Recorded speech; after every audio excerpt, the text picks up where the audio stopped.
It is now time for the Robesonian Sports Report with Chris Stiles on 97.1 FM, 1340 AM, WAGR in Lumberton, covering sports for Robeson County.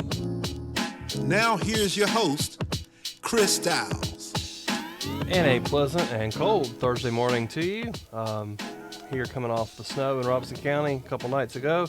It is Thursday morning, January 23rd, and welcome inside the Robesonian Sports Report here on WAGR. I'm your host, Chris Stiles, sports editor at the Robesonian, and I'm going to go over kind of the latest happenings in high school basketball as well as UNCP here locally in Robeson County.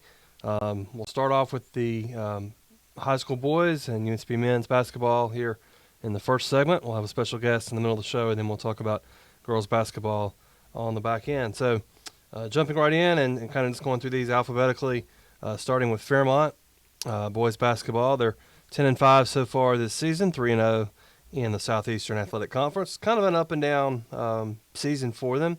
Lost their last two games, a couple of MLK showcase games at Red Springs and up in Southern Pines against Whiteville and Union Pines.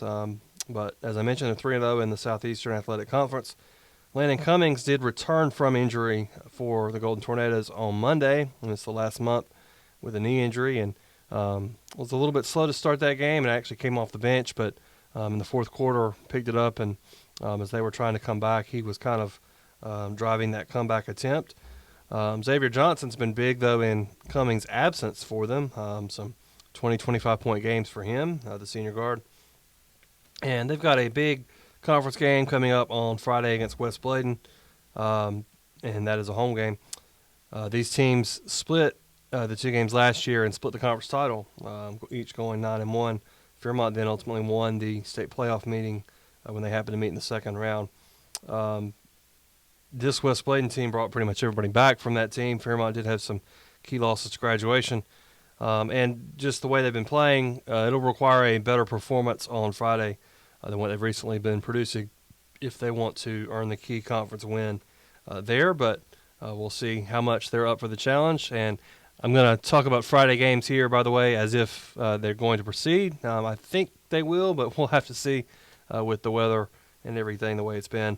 But moving on, Lumberton 12-3, 4-1 in the United 8 Conference, and they're coming off a big win over 71st, 57-52, which ended the Falcons' 35-game conference winning streak.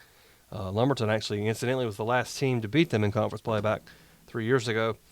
Jaden Shepard, 21 points, 13 rebounds, 4 assists in that game, which that's just indicative of how he's played seemingly every game this season. The senior leader for the Pirates, who's averaging over 19 points, over 11 rebounds, over nearly 2.5 assists, 2 steals, and 1.3 blocks per game. But the Pirates are getting other post-production from Chris Hammonds, who had a double-double against 71st, as well as Israel Perkins, who started last year, coming off the bench this year, but still producing some for them. And then some backcourt depth from Amari Jones, Lonnie Porter, both playing the point guard position, and then shooting guard Nate Lawson. So this is a team that has a pretty good core of players, and the results are showing that. They've won 9 of their last 10 games. They're 8th in the RPI rankings for the 4A East region, which the state will eventually use for playoff positioning and so forth. And Lumberton did win the Robeson County Shootout back in December as well. And we'll have Coach Bryant Edwards here on the show in just a bit to talk about the Pirates' season and some of their upcoming games as well. Purnell Sweat, it's been a little bit more of a struggle for the Rams. We're 3-10 overall, 2-3 in the league, the United 8. Dominant win last week, Friday against Douglas Byrd. As I said, 3 wins, but 2 of them are in conference play, so at least they are seeming to play some of their better games against conference opposition.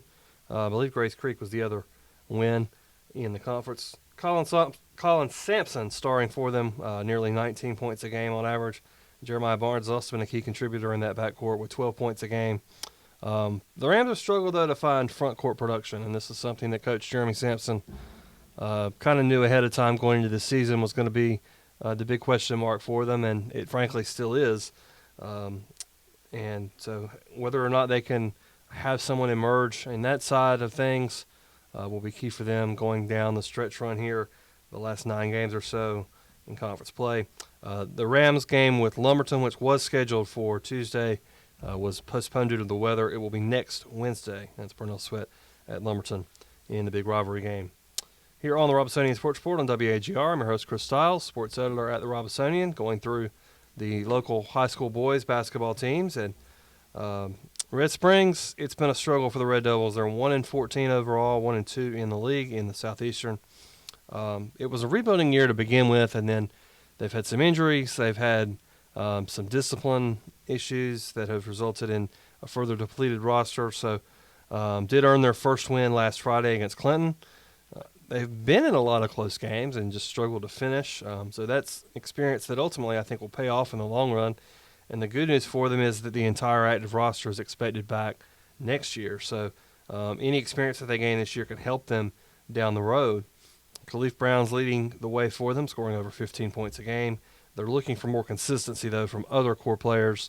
They've had guys that have had spurts and scored 14, 16, 18 points in a game, but then haven't been able to do it consistently. So that's kind of the story for the Red Devils as they struggle in the wins and loss column, but as I say, trying to use this as a springboard into next season. And then St. Paul's, also in the Southeastern, and it's been nearly as much of a struggle for them. They're 3-12 overall. 2 of the wins, in fact, are against Red Springs. They're 1-2 in the league. And in Ted Gaskin's return to coaching, the 35-year coaching veteran, his first job since back in 2014. And they've struggled to consistently produce on the offensive end. Coach Gaskin says his team is starting to play better on the defensive end, even as the number of points they're allowing has been still been kind of high, but a lot of that's been off of turnovers and things like that where they've given up points that way. But in his previous jobs, he talks about seeing a big improvement both in the second half of the first season as players adjust to his system, and then from the first season to the second season as well. So St. Paul's certainly hoping that pattern can repeat itself here this season and beyond as the players adjust to Coach Gaskins. And then collegiately, UNCP at 11-5 overall, 9-1 in Conference Carolinas, and they're playing well in conference play after a slow start in November through some of their non-conference games.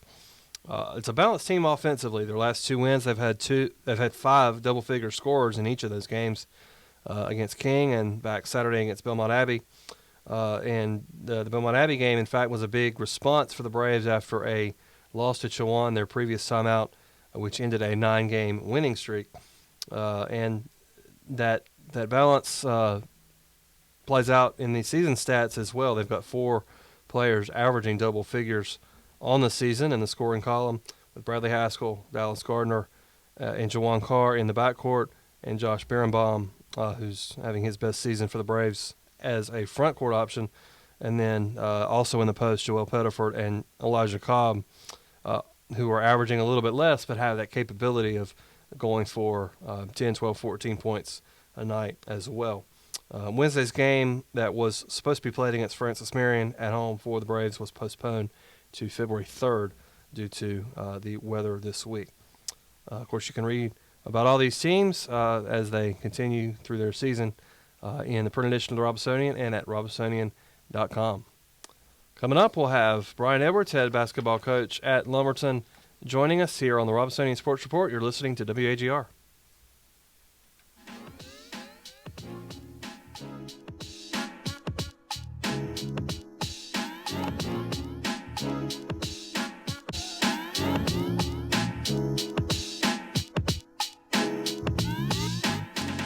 Back on the Robesonian Sports Report on WAGR, and we're joined over the phone by Lumberton boys basketball coach Brian Edwards. How's it going, Coach?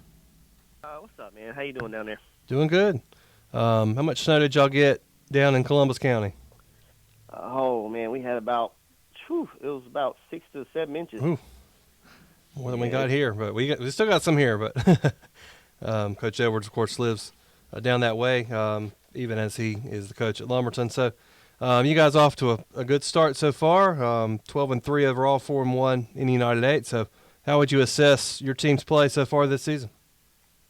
Our team's really young, as you can tell by looking at the roster. But consistency is our biggest thing with this team this year. And with the 4 losses that we do have total, they are games that our youth really just showed, and we just weren't consistent. And that's when taking care of the basketball. That's with making shots, free throw percentage, small stuff that we usually do pretty well. It's just consistency is our main thing with this team. So and I think going into the second half of this year or conference play, hopefully the consistency with a little bit of experience now shows a little bit, hopefully.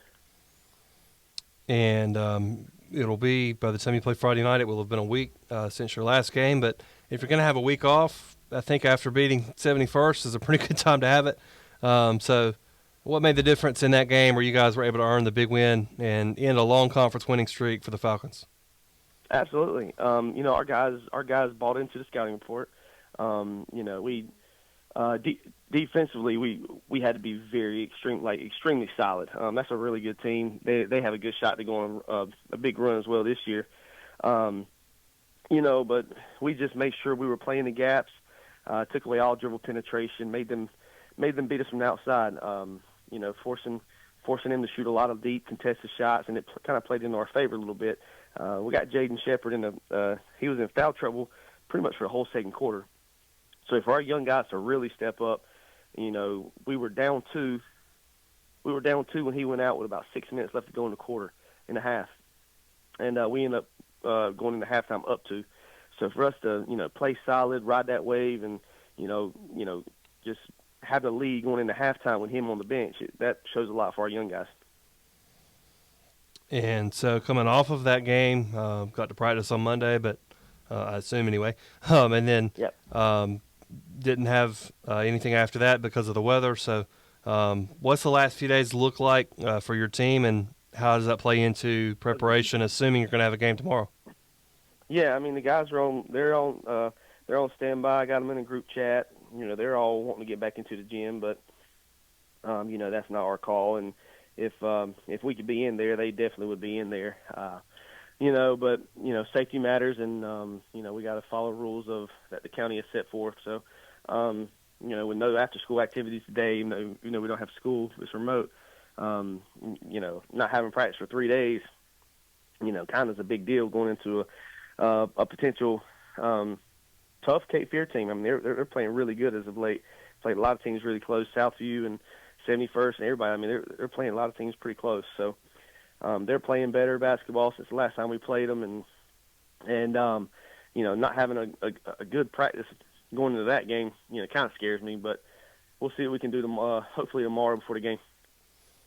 And what are some of the keys to picking up a win in that game against Cape Fear? They're going to come out and they're going to pressure a little bit. We got to make sure we handle their pressure. They are pretty long. They're very athletic, so we got to make sure a lot of their shots are contested. They will take some tough shots if we allow them to take some tough shots, but everything's got to have a hand in their face. They're a really good shooting team whenever they're comfortable from the perimeter. So we just have to make them uncomfortable like we did last time, and make sure everything's one and done. We out-rebounded them, I think, by 10 or 11 last game, so that's got to definitely happen again. Here on the Robesonian Sports Report on WAGR, I'm your host, Chris Stiles, and we're with Lumberton boys basketball coach Bryant Edwards. And back in December, you guys did win the Robes County Shootout Championship, the third time that the Pirates have done it in your tenure. So what's that meant to the program to get back up to that pedestal this season? Well, that's definitely – we have 4 goals going into the year every year, and that's definitely our first goal of the year, to end our school year, on a high note, winning the shootout. That's definitely a big deal for us, and we try to do that year in, year out. And from 6 years being here, 1 year being a COVID year, we played in the shootout 5 times. So winning at 3, I kind of take a lot of pride in that. And we still have yet to win a conference championship since I've been there. So still have yet to mark off all 4 categories in one season. So we're on track again. We just got to make sure we try to get it. Yeah, I think that's one of those sports factoids that you could stump some people with. You guys have a co-state championship, but not a conference championship in your tenure. But that's right. Jaden Shepard, you mentioned earlier, was the MVP of the Robeson County Shootout. And I think if you pulled any random 3-game sample this season, he'd probably be the MVP of those 3 games collectively. So how important has he been for you guys, both on and off the floor? Well, he is just he has sold out to being the only senior, the leader of this team this year, and he's very consistent with how hard he plays and his ability to play at a high level for us. He's very consistent. He's a staple for us and how we play. So he's going to defend the best player every single night. He's going to make sure that he dominates the glass every night, and he puts us in a position to win every single night. So when he plays well and he does what he's supposed to do, I feel really good about our chance to win the game.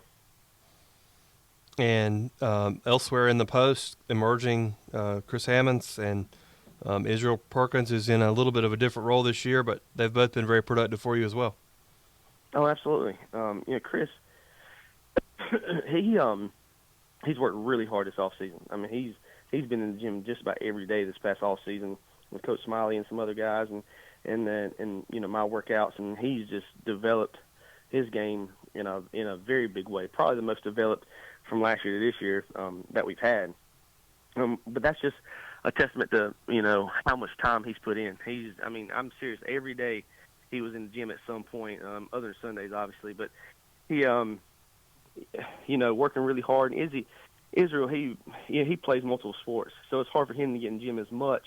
But he's coming on as of late. They had a pretty good football season this year, so he was very rusty coming into the season this year, and he was behind a lot.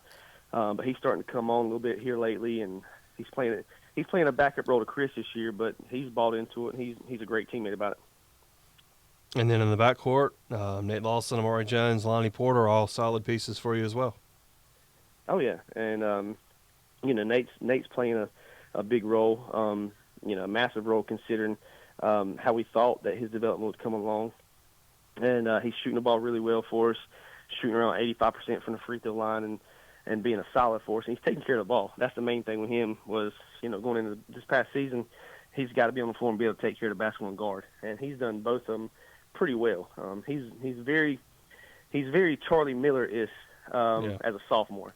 So that's kind of who we compare him to, how we compare him, and he's on a great track. He's on a great track to do exactly what Charlie did for us throughout his tenure.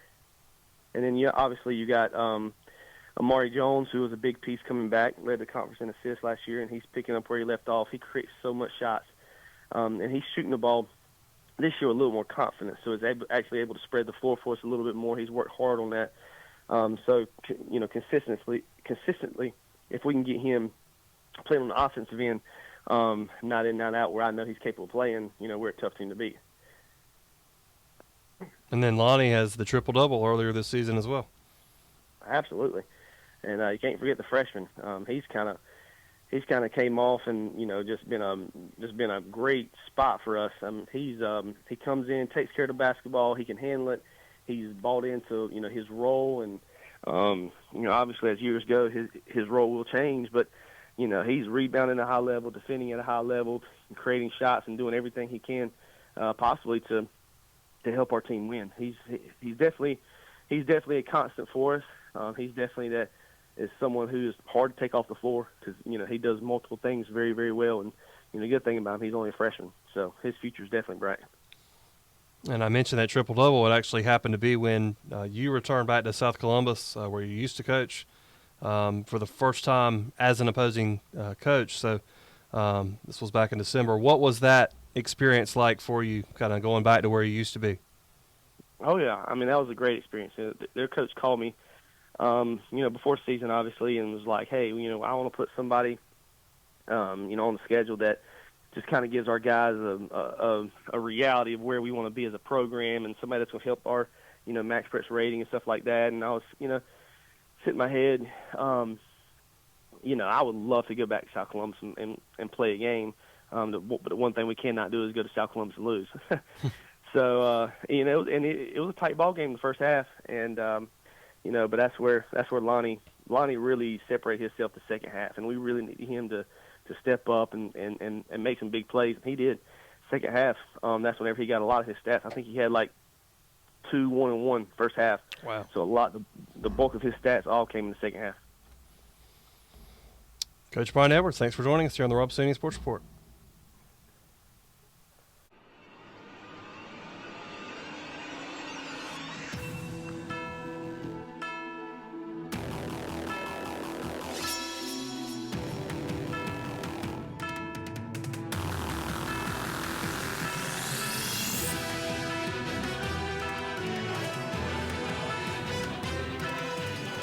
Back on the Robesonian Sports Report here on WAGR. I'm Chris Stiles, sports editor at the Robesonian, and for the last segment here this week, we're going to go over kind of a look in progress at all the girls basketball high school teams as well as UNCP here in Robeson County. So just going through alphabetically, starting with Fairmont, who is 14-1 this season, having a very strong campaign. They're 3-0 in the Southeastern Athletic Conference. They're on a 6-game winning streak. And they're actually number 1 in the state's RPI rankings for the 2A East region as of right now. That'll be something to follow as we get closer to playoff time. But the Golden Tornadoes had a big win Friday against St. Paul's, up at St. Paul's, a 54-51 victory after a late 3 by Aaliyah Duran. Actually kind of held it for the last shot. She got open on the wing and was able to knock that down. It was their first win at St. Paul's under head coach Marcus Thompson, their first since, I believe it was 2017, thereabouts. And they had beaten them in the shootout. They had beaten them in the conference tournament, different things like that, but they had not beaten them at St. Paul's in that time until Friday. Fairmont has shared the Southeastern title the last 2 seasons with St. Paul's after they split. The home team won the regular season meetings both years. And this time they're going to look for the outright title after having won at St. Paul's. The big game coming up down the road when St. Paul's goes to Fairmont that will kind of help determine that.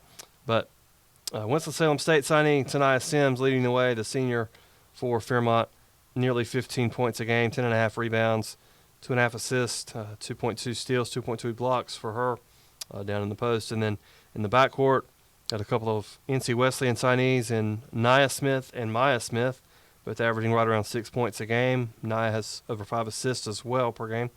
And then a couple of freshman reinforcements that have really helped them improve from where they were even as a team last year, with Lyra McNair averaging nearly 10 points, nearly 7 rebounds a game, and the aforementioned Aaliyah Duran, who's averaging over 9 points a game this year. So definitely the best girls team in Robeson County, at least so far this year. St. Paul's is quite strong as well, but Fairmont's beating them both in the Robeson County shootout and in a conference game. So we'll be interesting to see where this season goes, in fact, for Fairmont.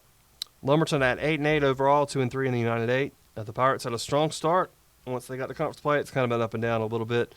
They've got 3 players that are kind of their big 3 from a leadership standpoint, if you will.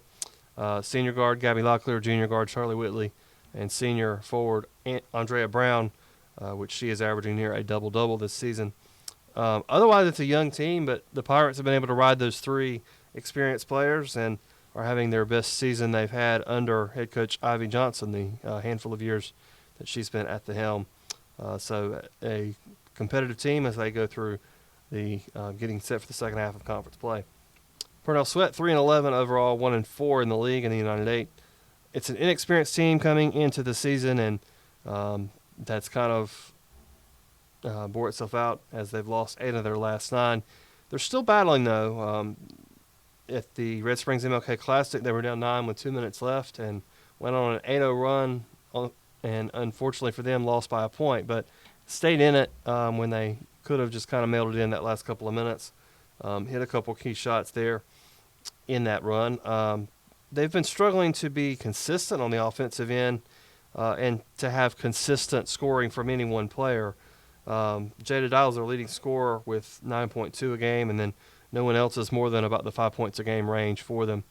So getting some players to step up will be key for them, but they're still growing. It's a younger team, as I mentioned, so, and a first-year head coach as well with Mike Smith. So we'll see how they can continue to develop over the second half of conference play this season. Here on the Robesonian Sports Report on WAGR, I'm your host, Chris Stiles, sports editor at the Robesonian, going through high school girls basketball teams here locally. And Red Springs is at 4-12. They're 0-3 in the league, but despite their record, they're playing better as of late. Those 3 conference losses are to the 3 best teams in the conference, St. Paul's and Fairmont and Clinton. So, and the St. Paul's game in particular, they were down, I think it was down 20, and they came back to within single digits with a second half run that kind of made it a little bit nerve-wracking on the other bench. So senior Monica Washington leading the way for them, averaging nearly a double-double. And other seniors, Nakaira Hunt, who's averaging 7.7 a game, and Riley Sampson as well is a key guard for them. And then Cabana Wilkins really emerging of late in the post for them as a nice player to complement Monica Washington in the post. So the Red Devils are 32nd in the state's RPI rankings, and which if the playoffs started today, they'd be theoretically the last team in. Of course, the playoffs don't start today, but just always something interesting to look at. And they've got some winnable games ahead that could help with that standing. So it'll be interesting to see how Red Springs does here down the stretch. St. Paul's is 13-3 overall, 2-1 in the Southeastern. And when they haven't played Fairmont, they've won 10 straight games. Their 2 losses of late have been Fairmont, both in the Robes County Shootout Championship and that game last week as well. And they played a good game against Fairmont last week. A better performance than what they had in the shootout. They just weren't able to finish at a couple of costly turnovers, and when they did get good shot attempts, weren't able to finish those at the rim through the stretch run of that game. So, but Zari Shipman has kind of become the latest big star St. Paul's guard. They've had a long line of these going back to the Mike Moses days as head coach, and now with Jamar Thompson. She's averaging 19 points a game, 5.5 rebounds, nearly 5 assists, nearly 4 steals. Meanwhile, elsewhere in the backcourt, Alyssa Monroe has emerged coming off of an injury that caused her to miss all of last season. She's averaging nearly 14 points, nearly 7 rebounds, nearly 5 steals a game. So she's produced quite nicely for them. Ava Monroe also coming, which is Alyssa's sister, coming off of injury herself, and she's averaging 6.5 points since she returned back during the shootout. And Zakoria Davis in the post is averaging a double-double, 10.3 points, 11.6 rebounds, and then 2.3 blocks, which is quite good as well. So she's been a big presence down there for them down in the paint. So St. Paul's 8th in the RPI rankings, remaining an elite team. The biggest question I think left for them is whether they can beat Fairmont in that last meeting, which is February 7th. And they will likely need that game if they want to keep alive a 5-year streak of at least sharing the conference title each year. And then UNCP is 14-4 overall, 8-2 in Conference Carolinas. Kendra Samuels Eaton's first season, and they're off to a terrific start through the first 2/3 of the season or so. Both conference losses are to Belmont Abbey. That includes Saturday's game, in which the Braves actually played a really good third quarter to take the lead, and then really struggled through the fourth quarter and gave it back. Balanced scoring for the Lady Braves, and they've got 5 kind of leading players. Anastasia Sinclair, who's improved greatly from last year, is averaging 11.5 points a game and has emerged as a strong scoring threat. Currently is leading the team in scoring by just a couple of tenths, though. Kelsey Adams, who has set the school three-point career record earlier this season, and her rebounding's taken a huge step forward. She's averaging 11.3 points, 7.4 boards a game. Hannah Russell coming off the bench, averaging 10 points, 5 rebounds a game. And coming off the bench of late, she had started much of the season, but the last few games they've brought her off the bench to kind of bring some energy into the game right around the first media timeout, usually when she checks in. Zaria Clark at 10 points, a little over 10 points, and 7 rebounds a game, a battle-tested senior.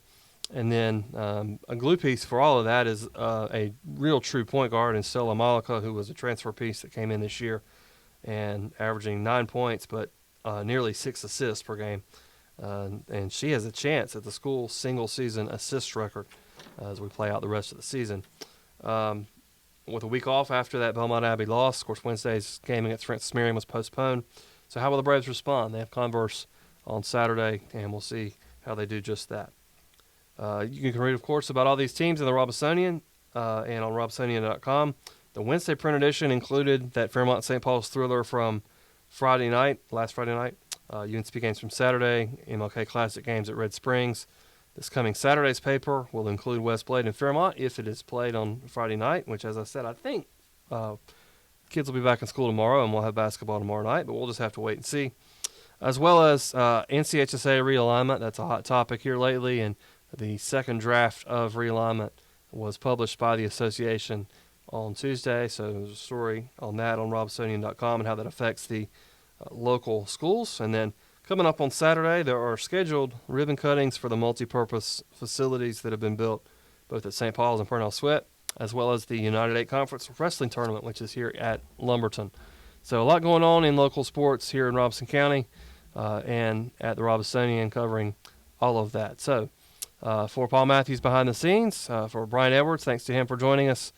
And I'm Chris Stiles, sports editor at the Robesonian. Thanks to you for joining us as well here on the Robesonian Sports Report.